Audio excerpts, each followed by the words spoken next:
누가는 예수님의 공생의 사역을 우리 누가복음을 쭉 살펴보면 3등분 하는 것을 볼 수가 있습니다.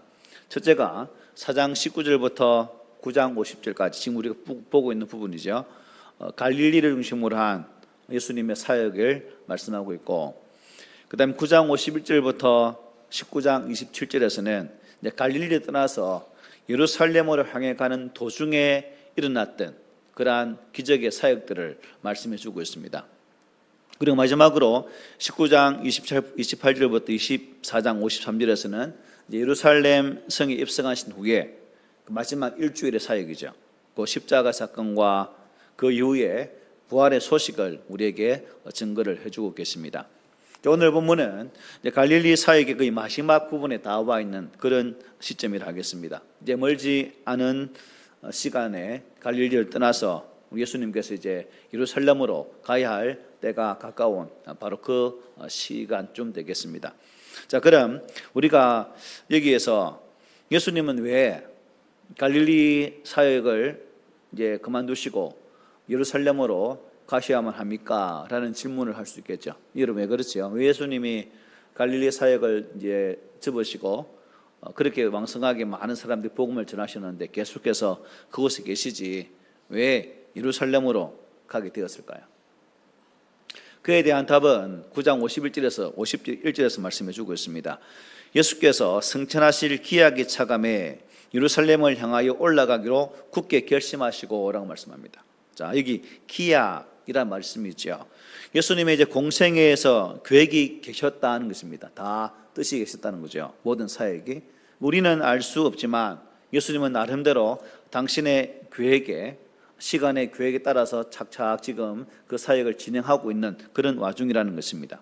그래서 이제는 십자가를 지실 때가 되었는데 그러기 위해서는 반드시 어디로 가야 되는 겁니까? 예루살렘으로 가셔야만 한다는 것입니다. 자, 거기서 산헤드린을 통해서 재판을 받게 되고 로마 총독에 의해서 고소를 받게 되고 재판받고 십자가에 달리시기 위해서 여러 가지 일들을 감당하기 위해서는 어디로 가야 됩니까? 예루살렘으로 가야 된다는 거죠. 누가는 바로 그때를 뭐라 말씀하고 있습니까? 승천하실 기약이라고 말씀하고 있죠. 승천하실 기약.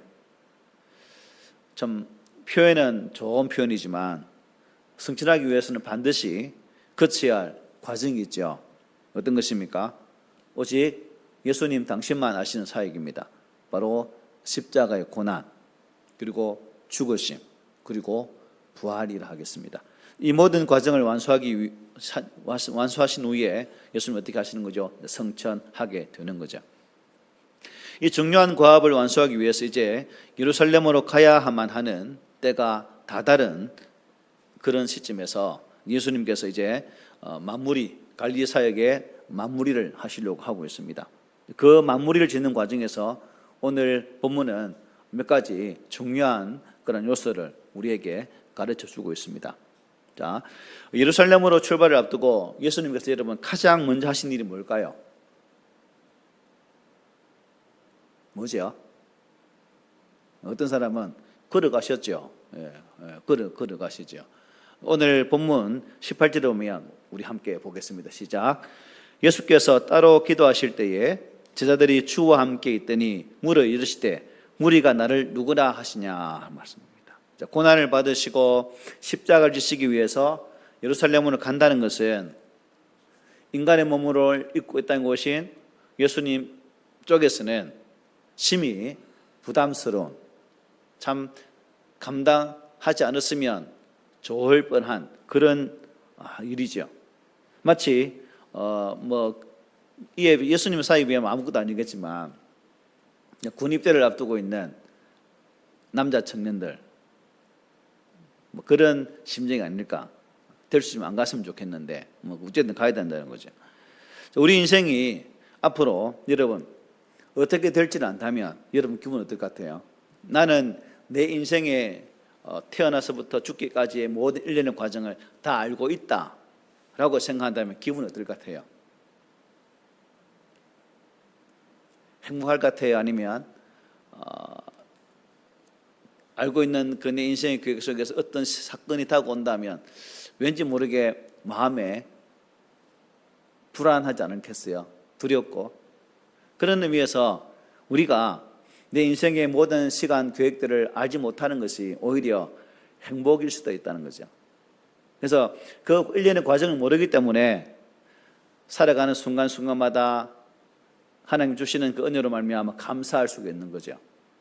그리고 그 순간순간마다 하나님께 의탁하는 그런 삶을 살아갈 수 있다는 겁니다. 만약 내가 이제 60이면 65세 때에 이런 것이 일어날 것이다, 61세 때 일어날 것이다 딱 한 생각한다면 별로 그 사건이 두려운 거라면 밥맛도 없어지고 많은 것이 불편할 것 같아요. 그런 의미에서 어찌 보면 내일 일을 모르는 것이 오히려 우리의 큰 은혜와 복이 될 수도 있겠다는 생각이 듭니다. 그런데 우리 예수님께서는 하나님이시죠. 그리고 이 땅에 분명한 목적과 뜻을 가지고 오셨습니다. 그리고 공생의 사역을 이제 마치는 즈음에 분명히 감당해야 될 사역이 당신 앞에 딱 놓여 있다는 사실을 다 아시죠. 그래서 육신을 입으신 예수님이기 때문에 참 그러한 두려운 순간을 맞이하기가 그분께서도 마음에 큰 부담으로 다가오셨나 봅니다.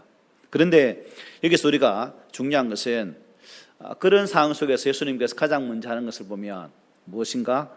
기도하는 일이었다는 것이죠. 비록 인간적인 입장에서 보면 감당하기 힘든 사역이지만 그 사역을 앞두시고 기도하셨다는 사실입니다. 예수님은 평소에도 기도하시죠. 모든 사역을 앞두고 항상 기도하셨습니다. 특별한 일, 특히 위기 앞에서는 더욱더 간절하게 기도하는 모습을 성경은 우리에게 잘 전개해주고 있죠. 여기 따로라는 단어가 눈에 띄죠. 따로. 특별히 기도 시간을 가지셨다는 것을 의미합니다. 위기의 순간에 염려하고 두려워할 시간에 여러분 뭐 해야 될까요? 염려하고 위기의 시간, 염려할 시간, 두려운 시간 뭐 하라는 겁니까? 기도를 하라는 거죠. 따로 시간을 구별해서 하나님과 만나는 시간을 가지라는 것입니다. 기도를 통해서 우리는 담대함을 회복할 수 있는 거죠. 예수님도 이 기도를 통해서 자신에게 주어진 그 십자가의 길을 담대히 걸어가실 수가 있었습니다. 예수님도 기도하셨는데 우리라고 뭐 용감하다고 기도한 게 안 하고 주의 일을 감당할 수 있겠습니까? 안 그래요? 그래서 우리가 교회적으로나 또 개인적으로 큰 일을 앞두고 있다면 무식하면 뭐하다고? 용감하다고 기도도 하지 않고 뻗대지 말고 기도하면서 예수님께서 기도하신 것처럼 우리도 기도하는 그런 모습으로 나갔으면 좋겠습니다. 그런데 예수님은 이 기도하러 가시면서 혼자 가시지 않으셨어요. 제자들과 함께 가셨다라고 성경은 말씀하죠. 결국 이 기도하는 모습조차 주님은 뭘 기대하신 거예요? 제자들에게 어떠한 교훈, 어떤 교육을 하시기를 원하셨다는 것을 보게 됩니다. 실제로 예수님 마지막 목요일 밤 마지막 만찬을 마치시고 제자들의 발을 씻기신 다음에 겟세마네 동산을 오르게 되죠. 누구와 같이 갑니까? 베드로와 야고보와 요한을 데리시고 함께 동반하여서 겟세마네 동산에 오르시고 그들에게 기도하러 준 그 자리에서 몇 발자국 더 깊은 곳에 들어가셔서 기도를 하게 되는 장면을 볼 수 있습니다. 예수님은 그 과정 속에서 제자들이 함께했던 제자들이 당신이 가야 하는 그 길 앞에서 기도를 통해서 어떠한 힘이 되어지는 모습을 보여주기를 기대했지만 제자들은 그렇지 못했습니다. 어떻게 했어요? 잤죠. 주무셨어요. 그래서 예수님은 잠시라도 나를 위해 기도할 수 없더냐라고 말씀하신 장면을 우리가 말씀을 통해 볼 수가 있습니다. 자, 그러면 여러분, 예수님은 무슨 기도를 드렸을까요? 무슨 기도? 예수님의 기도는 한 가지라고 볼 수 있겠죠. 하나님의 뜻을 이루기 위한 기도였다는 것입니다. 아버지의 뜻이 완수될 수 있도록 간절하게 기도하셨다는 것입니다. 우리의 기도는 어떤 기도일까요? 내 뜻이 하나님의 간섭하심으로 이루기를 원하는 것이 우리의 기도죠. 그래서 우리는 나의 욕심이 다분히 많이 가미되어 있습니다. 하나님, 내 기도 제목 이렇게 했으니까 내 기도 제목 속에 하나님 역사해 주셔서 이것이 이루어지기를 원합니다 라는 것이 우리의 기도지만, 예수님은 당신의 그러한 마음도 있지만 그 마음을 내려두시고 그 하나님의 뜻과 목적에 맞추어서 자신의 기도를 방향을 정하는 것을 보게 되죠. 여기에서 우리가 깨닫는 게 뭡니까? 우리의 기도의 방향도 그렇게 되어야 되겠다. 우리가 먹는 것도, 일하는 것도, 공부하는 것도 나의 이름에 무엇을 위한 것이 아니라 하나님, 내가 배움을 통해서 하나님의 뜻이 드러날 수 있는, 이 배움이 하나님의 영광을 위한 어떤 과정인지를 가르쳐 주셔서 이 길을 가기를 원합니다. 직장생활도 마찬가지죠. 하나님, 이 직장생활 속에서 내가 무엇으로 하나님의 뜻을 드러낼 수 있는 그런 삶이 될 수 있겠습니까? 라는 기도를 드리면서 나갈 때 교회를, 직장을 섬기든 학교를 다니든 뭘 하든 그 속에서 의미를 찾게 된다는 거죠. 그러므로 저도 여러분도 우리의 기도가 하나님의 뜻에 맞추어서 드릴 수 있는 그런 기도가 되었으면 좋겠습니다. 그리고 우리의 최후의 기도는 하나님 뜻에 순종할 수 있는 그런 자리까지 나가는 기도가 된다면 우리의 기도는 항상 응답받는 기도, 하나님의 뜻 가운데서 이루어지는 그 은혜가 함께할 줄 믿습니다.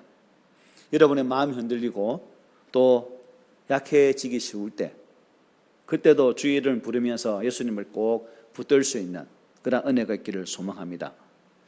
기도하지 않으면 많이 흔들려요. 어제 공을 차는데 총무님은 교회를 안 다니면 그분은 교회에 대해 질문이 참 많아요. 제가 앉아 있으면 이것저것 물어요. 어제는 이제 뭘 물었냐면, 목사님, 이제 공을 차니까 기도하는데 갑자기 공 차는 것이 팍 보이면 어떻게 해요? 어떨 때 눈을 뜹니다. 또 이제 이야기하다가 공 차는 건 잘 안 보입니다. 했더니 목사님 그래도 깊이가 계시는 것 같아요. 농담을 하시는데, 어쨌든 우리가 모든 상황 속에서 기도를 할 때 더 깊게 집중할 수 있는 것이고 은혜 가운데 있을 수 있는 삶을 살아갈 수 있다는 사실입니다. 타협하고 싶을 때, 좀 더 편해지고 싶을 때, 또 이기지고 싶을 때 뭘 하는 거예요? 기도하라는 겁니다. 그럴 때 하나님께서 우리에게 더욱더 넓은 마음으로 섬길 수 있는 그런 은혜가 있다는 사실입니다. 그래서 기도를 하면 할수록 우리는 누구에게요? 하나님께 더 가까이 나갈 수 있는 것이고 또 하나님 뜻대로 순종할 수 있는 삶을 살아갈 줄 믿습니다.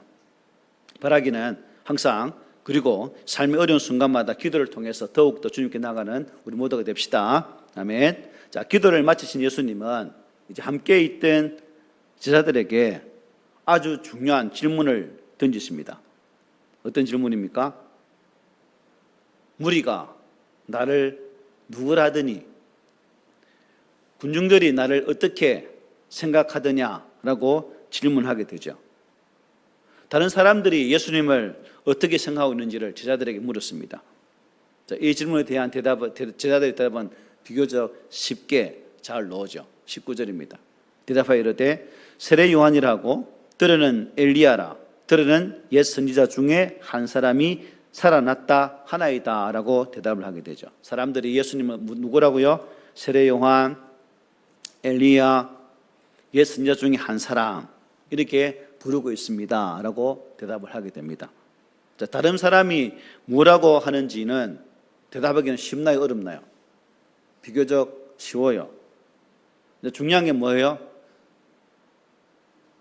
자기 자신, 누가 예수님 이렇게 생각하대요 라고 말하기 쉬워요. 그런데 자기 자신에게 이 질문을 주신다면 어떻게 될까? 그래서 예수님은 군중의 시각에서 당신의 입장을, 당신의 위치를 물으시고 난 이후에 20절에서는 이제 직접 질문하게 됩니다. 예수께서 이르시되 너희는 나를 누구라 하느냐? 베드로가 대답하여 이르되 하나님의 그리스도시니이다 하니. 예수님은 너희는 나를 누구라 하느냐고 물으셨죠. 이 직설적인 질문에 제자들은 아마 당황했을 겁니다. 제가 갑자기 여러분 같이 앉아있다가 여러분을 콕 찍으면서 집사님은 하나님은 그분을 어떻게 여기십니까? 라고 묻는다면 아마 대답을 갑자기 또 하지 못할 경우도 있겠죠. 성경만 하더라도 물어보면 또 얼어붙는 사람도 계시긴 계세요. 어쨌든 그런 상황, 제자들이 그런 상황입니다. 일반적으로 사람들은 어디에 숨기를 원해요? 군중 속에 숨어서 묻어가기를 원합니다. 그래서 그런 신앙생활을 하면 편하죠, 그죠? 내가 열심히 낼 필요도 없고 대충 신앙생활을 해도 별 문제 없는 것처럼 생각할 때가 참 많습니다. 그래서 큰 교회 가면 큰 교회, 작은 교회도 마찬가지입니다. 우리 교회는 대부분이 2개, 3개 일을 하지만 큰 교회는 그렇지 않아요. 하는 사람 일을 해요. 그래서 통계학적으로 보통 15%가 그 교회의 중심적 일을 한다라고 해요. 우리 교회는 더 많겠죠. 거의 100%인가? 100%는 아니겠네. 어쨌든 모든 사람들은 묻어서 신앙생활을 하기를 원한다. 여러분은 어떻습니까? 오늘 오신 분들은 묻어가는 분은 없는 것 같아요. 그죠? 어느 날 밤에 니고데모가 예수님께 찾아오셨죠. 찾아와서 예수님 이런저런 대화를 합니다. 예수님께 질문하기를 라삐여, 우리가 당신은 하나님께로부터 오신 선생인 줄 아나이다 라고 말을 하게 되죠. 예수님을 찾아온 그까지는 좋지만 자신의 속마음, 속뜻을 분명히 밝히지는 않고 있습니다. 그래서 우리가 라고 하죠. 복수로 말하죠. 이 복수로 질문을 했던 니고데모에게 당연히 여러분 복수로 묻기 때문에 당연히 답도 복수로 답하는 게 정상이죠. 그러나 예수님은 그렇게 말씀하지 않아요. 단수로 말씀하십니다. 진실로 네게 이르노니 사람이 거듭나지 아니하면 하나님의 나라를 볼 수 없다라고 말씀하셨어요. 네가 라고 말하죠. 네가 무슨 뜻입니까? 다른 사람의 평가는 중요하지 않다는 거예요. 네 자신의 결단과 변화가 더 중요하다는 겁니다. 그래서 우리가 우리라는 단어를 쓰지만 이 우리라는 단어 속에 항상 자기 자신을 대입을 해야 되는 거죠. 나는, 내가 어떻게 신앙생활을 하는 것이 바른 것인가를 스스로에게 질문해 보아야 된다는 겁니다. 신앙은 여러분 공동체적이면서도 지극히 뭐예요? 개인적이죠. 그죠? 개인적입니다. 예수님은 우리에게 다른 사람들이 나를 누구라 하느냐라는 질문만 하시는 것이 아니죠. 예수님은 너희는 나를 누구라 하느냐라고 질문하셨어요. 여러분들은 예수님을 누구라 생각해요? 여러분 대답할 차례입니다. 제자들이 대답 누구예요? 너희. 주님은 이 질문을 통해서 12명의 제자들에게 한 사람 한 사람들이 그 질문에 대한 고백을 받으시기를 원하셨다는 것을 보게 됩니다. 이 질문에 분명하게 대답할 준비가 되어 있어야 된다는 거죠. 신앙생활에 누가 옆에서 찌를지라도 예수님 누구십니까? 당신의 인생 예수가 누굽니까? 라고 물었을 때 그냥 툭 튀어나오는 고백이 있어야 된다는 겁니다. 하나님에 대한 다른 사람의 고백은 말고 나와 하나님 관계 속에서의 고백을 드릴 수 있는 그런 신앙 고백이 누구에게 있어야 된다는 거죠. 신앙생활을 오래 할지라도 예수 그리스도가 누구인지 내 삶의 어떤 분인지를 고백하지 못한다면 우리의 신앙은 다시 점검되어져야 된다는 사실입니다. 그러므로 여러분들도 주님이 제자들에게 물으신 것처럼 나는 예수 그리스도를 누구라고 고백하고 있는가에 대해서 스스로의 신앙의 고백을 한번 만들어 보시기를 바랍니다. 예수님의 갑작스러운 질문에 아마도 한동안 침묵이 흘렀겠죠. 그 침묵을 깨고 성질 급한 베드로가 용감하게 대답합니다. 성질 급한 사람은 어디 가도 표가 안 나요. 하나님의 그리스도시니이다 라고 말합니다. 마태복음 16장에 어떻게 말해요? 주는 그리스도시요 살아계신 하나님의 아들입니다 라고 고백하는 장면이 나오죠. 놀랍게도 이 베드로의 대답은 예수님이 가장 기대했던 그리고 원했던 그런 대답이셨어요. 그래서 이 대답을 들은 예수님은 너무나 기쁘셨어요. 너무나 즐거웠습니다. 그래서 마태복음 16장 17절에 이렇게 말하죠. 우리 함께 읽어봅시다. 시작. 바요나 시몬아 내가 복이 있도다. 이를 내게 알게 한 이는 혈육이 아니요 하늘에 계신 내 아버지시니라. 아멘. 이렇게 말씀하셨어요.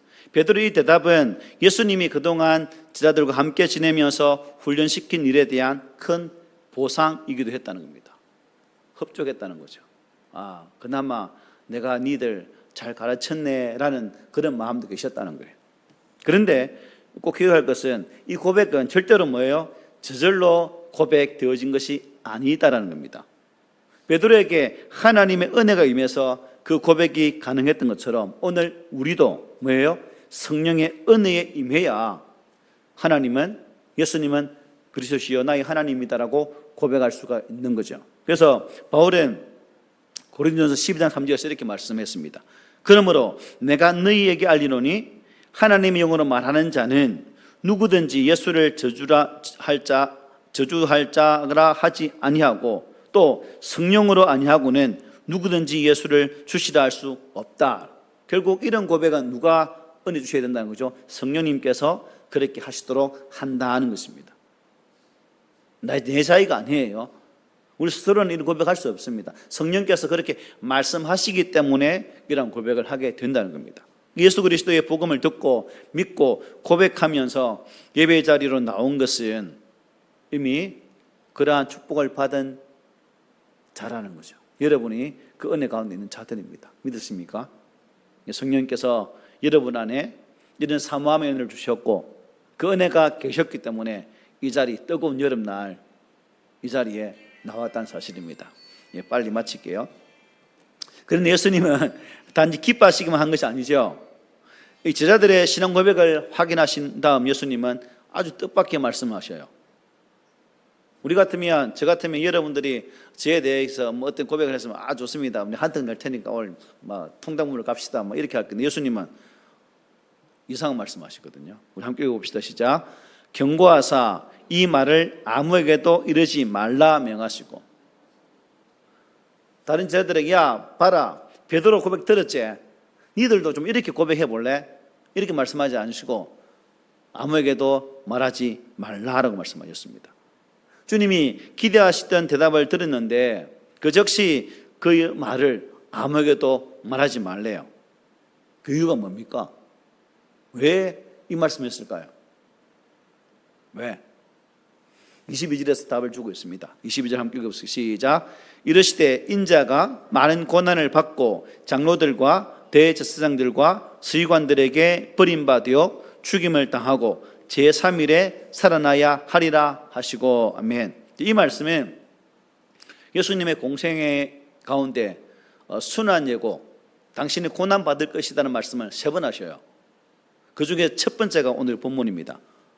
지금까지 예수님은 제자들에게 당신에게 일어날 십자가 사건에 대해서 말씀하신 적이 한 번도 없었어요.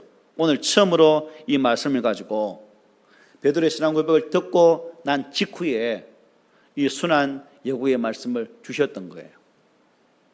아마 예수님께서는 그 베드로의 신앙 고백을 들으시고 이제는 이 아들이 내가 이 말을 할지라도 어느 정도 수용할 수 있겠구나라는 그 마음이 계셨던가 봅니다. 그래서 나는 얘들아 예루살렘 가면 이제 고난을 받고 십자가에 못 박혀 죽고 4일 만에 부활하고 승천할 것이다라는 이 말씀을 주고 계신 거죠. 예수님 이 말씀은 여러분 제자들에게 어떤 상황으로 들렸을까요? 유대인처럼 이 제자들은 예수님께 대하여서 기대를 가지고 있었죠. 영혼 구원에 대한 메시아가 아니라 정치적인 메시아,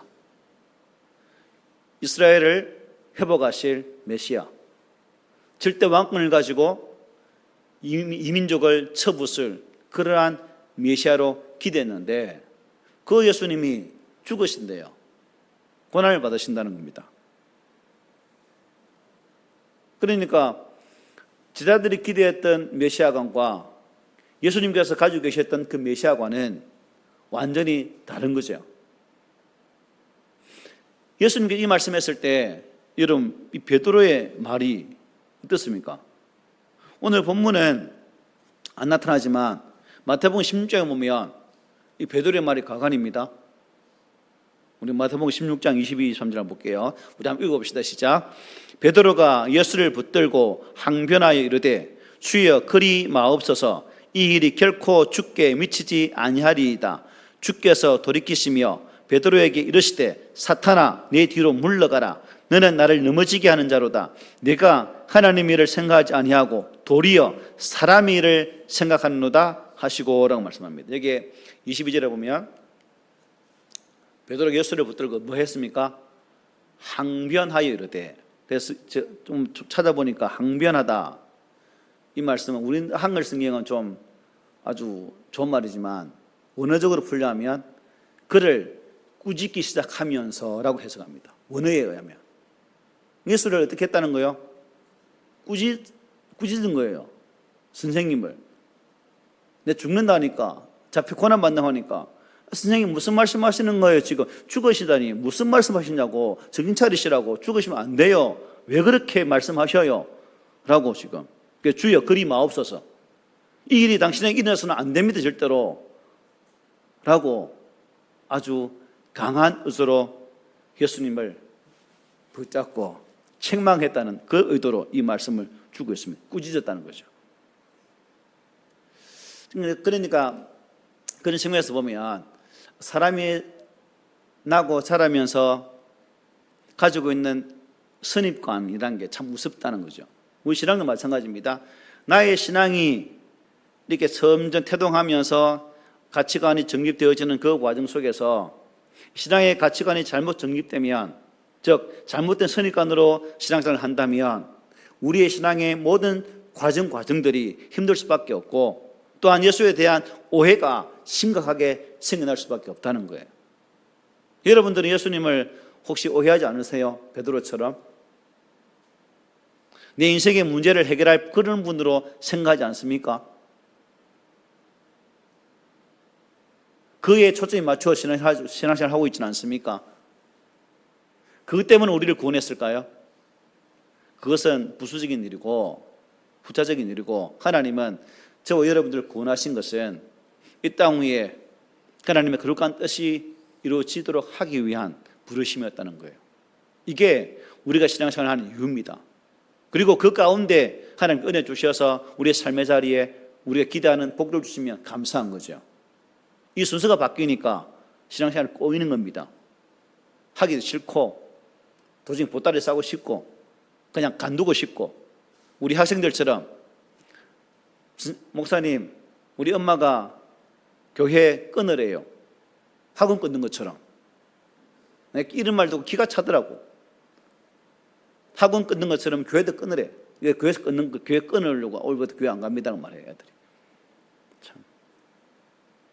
예수님께서 고난 받으시는 그 메시아의 말씀을 전했을 때 제자들은, 베드로만 이렇게 말했지만 제자들도 거의 비슷했겠죠. 그동안 예수님께서 병자를 고치시고 오병의 기적을 행하시고 여러 가지 귀신을 쫓아내시는 이 모습들을 보면서 아마 이 베드로나 비롯한 제자들은 많은 기대를 했을 거예요. 와, 저는 선생님이라면, 저는 메시아라면 한 가지 기대할 것이 있다는 거죠. 어떤 자리를 찾아낸다는 거예요. 그래서 예수님이 도리어 사람 일을 생각한다고 이렇게 책망하시는 거죠. 그래서 우리가 예수 믿으면서 베드로가 받는 이 책망을 보십시오. 사탄아 네 뒤로 물러가라. 너는 나를 넘어지게 하는 자로다. 내가 하나님 일을 생각하지 아니하고 도리어 사람 일을 생각하는도다 라고 말씀하게 됩니다. 방금 칭찬 드렸던 베드로가 사탄이라는 말을 듣습니다. 사탄. 참 이 순간은 하나님의 뜻을 이루려는 예수님의 뜻에 완전히 반했기 때문에 주님은 그를 사탄이라고 이렇게 부르게 된 것 같습니다. 우리는 이 대화 속에서 참 예수님과 제자들 간의 첨예한 긴장관계를 볼 수 있습니다. 무슨 긴장일까요? 하나님의 일과 사람의 일, 하나님의 방법과 사람의 방법이 지금 부딪히고 있는 거죠. 바꿔 말하면 내 뜻과 하나님의 뜻이 지금 부딪히고 있는 그런 현장이라는 겁니다. 인류 구원을 향한 하나님의 방법은 십자가를 걷는 거죠. 하지만 사람의 방법은 모든 압제를 다 쳐부수고 이 땅에 영광의 멸관을 쓰는 길 아닙니까? 이 두 가지가 부딪히고 있는 장면입니다. 이 메시아에 대한 잘못된 해석이 있으면 우리 또한 이렇게 될 수밖에 없는 거죠. 예수에 대한 오해가 생기면, 예수에 대한 우리 믿음의 시각이 잘못되면 제자들과 같은 이러한 고민 속에 빠지게 될 수밖에 없다는 겁니다. 그런데 여러분, 이 긴장 속에서 저도 여러분도 아마 베드로 쪽에, 베드로 편에 우리의 마음이 많이 기울어 있는 것은 사실이겠죠. 목회를 하더라도, 목회자이지만 목회를 하더라도 목회자의 욕심 분명히 있습니다. 교회를 키워서 좀 더 잘 되고 싶은, 과시하고 싶은 이 욕망은 베드로의 마음이죠. 주님은 그렇게 생각 안 할 수도 있겠죠. 네 십자가, 네 몫을 태운 십자가 이것인데 이것에 만족하며 사역하는 것이 내 뜻이다라고 말할 수 있는데, 저는 또 욕심이 많아서 더 키우고 싶고 어떻게 방법을 통해서도 더 숫자적으로 키우고 싶은 그런 욕망이 있을 수 있다는, 이것 또한 주님 오실 때 아닐 수도 있다는 사실이죠. 우리가 참 우리의 생각대로 더 쉽고 더 좋게 우리의 삶이 이어지면 얼마나 좋겠습니까? 그런데 예수님은 그런 방법이 아니래요. 당신의 가는 길은 십자가의 길이라는 겁니다. 고난의 길이라는 겁니다. 아울러서 우리에게도 그 길을 초대하고 있습니다. 우리의 가는 길이 좁은 길이라고, 우리가 가야 할 길이 지극히 좁은 길이기에 어려운 길이라고 분명히 말씀을 해주고 있다는 사실입니다. 그러므로 여러분, 예수님은 바로 자신의 길을 걷고자 하는 자, 자신의 뜻을 성취하고자 하는 자에게 분명히 말씀하시죠. 사탄이라고. 그래서 갈라디아서 5장 17절에 이렇게 말씀해요. 육체의 소욕은 성령을 거스르고 성령은 육체를 거스르라니 이 둘이 서로 대적함으로 너희가 원하는 것을 하지 못하게 하려 함이니라. 육체의 소욕은 성령을 거스른다. 성령은 육체를 거스른다. 육체와 성령은 싸울 수밖에 없다는 거죠. 이 둘이 서로 대적한다는 겁니다. 너희가 원하는 것을 하지 못하게 하려 함이라고 말씀합니다. 예수님이 끝내 하나님의 길을 선택하셨듯이 여러분, 우리도 우리의 생각과 방법이 아닌 무엇을 선택해야 될까요? 예수님의 방법과 예수의 뜻을 선택해야 됩니다. 여러분, 예수님께서는 예고하신 대로 이제 고난 받으시기 위해서 예루살렘으로 점점점 다가오고 계십니다. 예수님은 기도하시면서 하나님 뜻에 온전히 순종하셨습니다. 그리고 제자들에게 분명한 신앙 고백을 하게 하신 후에 처음으로 자신이 많은 고난을 받고 죽임을 당하고 제3일 후에 다시 살아나야 할 것을 분명히 말씀하셨습니다. 제자들은 반대했지만 그것이 인류를 구원하시기 위한 하나님의 방법이었기 때문에 예수님은 하나님 방법에 순종하셨습니다.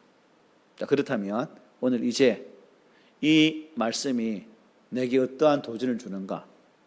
주도 여러분도 문제 앞에 염려하거나 고민할 것이 아니라 무릎 꿇어 기도하는 것입니다. 그리고 기도하는 가운데에 내 뜻과 하나님 뜻이 부딪힐 때에 내 뜻을 앞세우는 것이 아니라 하나님 뜻에 순박할 수 있는 그러한 믿음의 자세가 우리에게 필요하다는 사실입니다.